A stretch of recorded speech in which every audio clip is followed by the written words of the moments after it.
I want to welcome up to the stage Guy Saint-Justin. Did I come close to pronouncing it right? Say it again. Saint-Just. Saint-Just. There you go. So Guy is with Europe in DC, and Guy, we're going to have our conversation, and we're the only thing standing between people and a beautiful day and some food. So we'll make it quick and interesting. Well, I was going to say, I don't know. This is the American opportunity, right? Between you and lunch, I stand, right? And so my job is to make sure that this is as interesting as possible, so that you know what we turn like a risk into a major opportunity. So let's see how that works. So thank you for those of you who are still in the room. So Guy, first tell us how you ended up tell us what Europe is, and tell us how you ended up there and your background and why it's a passion that I've recently learned about in getting to know you. So first of all, thank you for having us here. Yes. I'm very grateful for the opportunity. How did I get to Europe? I think I am a product of the American dream. I was born and raised in Haiti, came here, sort of started my career bootstrapped and just grew through the ranks in the financial services industry. Parented two beautiful young women who are the absolute love of my life, and then arrived at a place where I wanted to have impact. And if you look at what's happening in the social sector, there is a movement of taking leaders, successful leaders in industry, and infusing them in the social sector. And so Europe gave me an opportunity to fulfill one of my dreams, which was to be the CEO of an organization. And it is the great privilege of my life to work alongside an incredible team of dedicated professionals at the service of a mission that is trying at the very core of it the very challenges that we have heard today, which is, for me, as an American by choice, the fundamental of this country, which are human freedom, opportunity, and those, for me, are the two that lead to the American dream. So obviously we're talking about the new digital economy and how people are getting trained for the jobs that are changing. Talk about the companies who are the clients of Europe, and how it actually works, and how those opportunities are being presented to the young people who you all are targeting to help.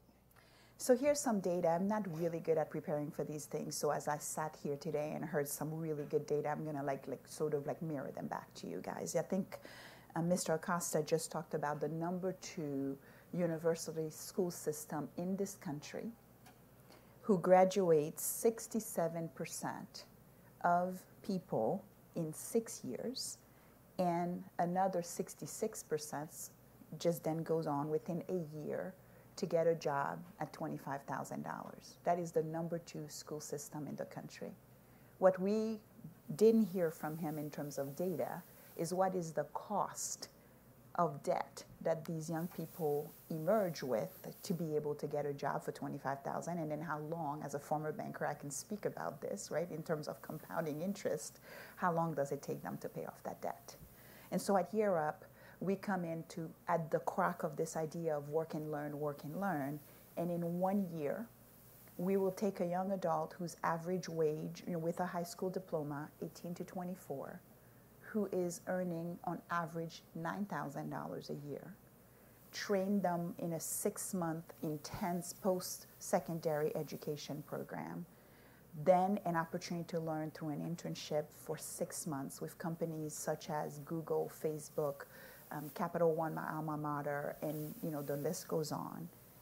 And within 4 months of graduating the program in your national capital region, our young adults go on to make $42,000 a year with zero debt. If that doesn't work, I don't know what does. And here's the challenge we're having, though. We just finished a piece of research with Accenture and Harvard Business School. And we're we looked at 26 million jobs that are currently posted. And we interviewed 600 business executives and found that a couple of data, 6.2 million jobs are at risk of degree inflation. Employers know that without any substantial differentiation in performance, that hiring somebody that would go to such a program would mean that they reduce their labor costs anywhere between 11 and 30%. And yet, here's the secret. 2/3 of them won't hire somebody without a degree. And the worst offender, I dare say, if you would allow me to say this in this forum, is in the National Capital Region. We've not been successful in placing young adults in jobs in the government. So this what you're doing here at the Kemp Forum is like, this is actually the conversations we should be having, is how do we create public partnership, private partnership, to be able to solve a fundamental problem in our country that we believe if we don't address it, it will begin to do what I would call the greatest travesty in human history, which is to start to erode at the fabric of American ideals. Because what we're doing is we're putting a barrier of entry into the American jobs, into the American dream. And that would be a travesty. So one of the things I'd like you to talk about is I perceive that there's a culture of expectation in our country. I'm raising 4 boys, teenagers, and I think there's some part of it that's natural, but there's also some part of it that is getting ingrained in our society, that there's a culture of expectation. I should have this, I deserve this. How do you all raise the expectations of the young people who come in? And I understand you've got a pretty high bar. And can you talk about that? Because we want to go from a culture of expectation to a culture of aspiration. And I think the model that you all have seems effective. Great. I think that, you know what, again, the idea of entitlement does not work very well with yours truly, and certainly not with Europe. I mean, we believe that the competencies of perseverance, I mean, I think sometimes people read Goldman's book about emotional intelligence and have made it like sort of a feel-good thing, but it's not. These are about the fundamental of what it takes to be successful. It's perseverance, it's grit, it's adaptability, it's coachability, which, you know, we've talked about in multiple ways today. And so at Europe, here's what we do. We have for every young adult who gets a seat into our program, we've probably sourced through 7 of them. And so they really, sourced through 7 of 7 young adults. So for every seat, so if you think Gotcha. about our funnel, it looks like this. Because we want to make sure we make our admission process intentionally difficult, Right. because we want to make sure that the people who get in have sort of this emotional intelligence already wired into them. And then when they are accepted, go figure, we get 18 to 24-year-olds to actually sign a contract. And the contract is tied to a number of points, which is 200 for everyone, and it is also tied to their stipend, which we pay a stipend. We're paying people to learn with us.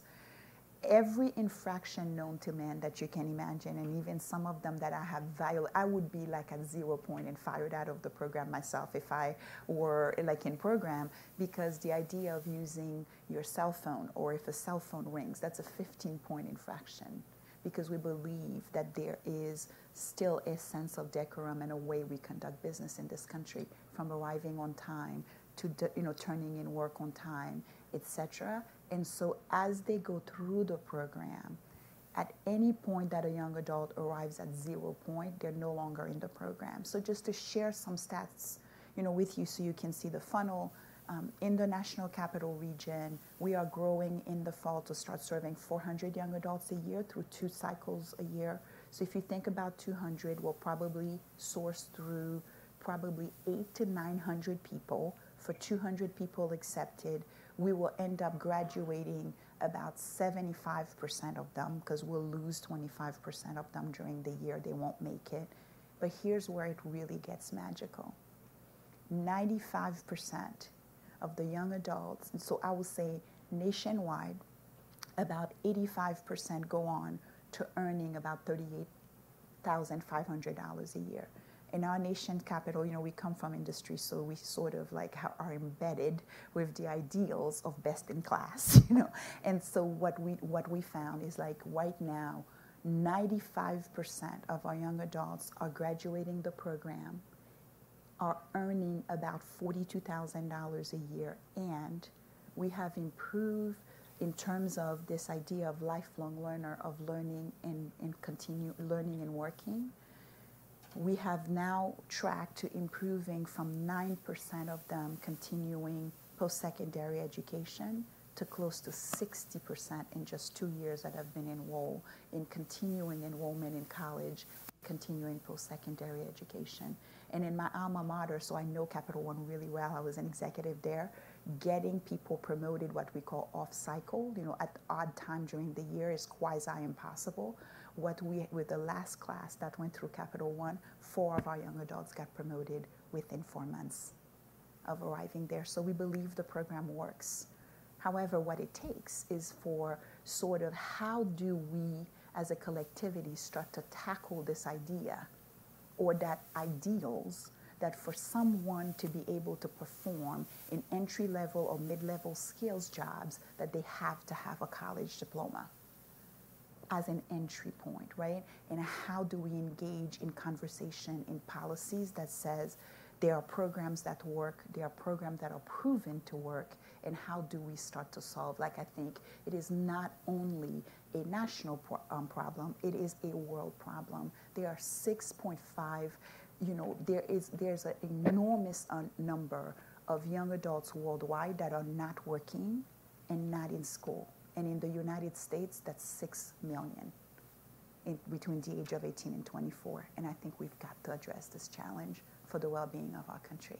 So, Jimmy, thank you again for having me here. Well, thank you, Guy, for your work, your passion, the mentorship that you provide. I heard a bunch of the young people who graduated from your program a couple weeks ago, and they are inspiring.